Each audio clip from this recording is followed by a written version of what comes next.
Nous sommes favorables à ce projet d'écoquartier pour les raisons que vous avez indiquées, c'est-à-dire il s'agit de valoriser une friche industrielle, il s'agit de mettre en valeur l'identité et l'histoire des lieux. Nous sommes bien sûr aussi favorables à l'innovation sur le plan urbanistique et écologique. De ce point de vue-là, l'appui du CEREMA est vraiment une très bonne chose.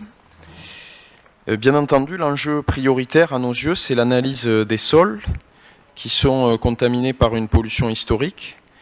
Donc les questions qui se posent, bien sûr, c'est la question de la dépollution.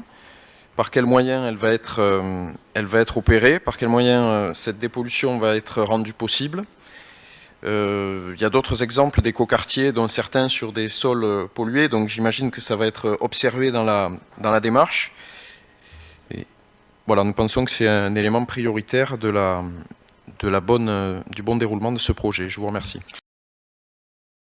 Tout ce qui est pollution, c'est pareil, Monsieur Tonicello. Donc l'État, c'est lui qui a défini les servitudes qui allaient à venir en fonction du niveau de pollution. Donc c'est ce qui va impacter, c'est tout l'enjeu qu'on aura pour savoir où est-ce qu'on pourra mettre de l'habitat, où est-ce qu'on pourra mettre effectivement du verre, où est-ce qu'on pourra mettre éventuellement de l'artisanal, à l'adapter. Et c'est l'État qui connaît bien, puisque c'est lui qui a fixé les servitudes, qui sera là aussi pour garantir les projets qui sortiront.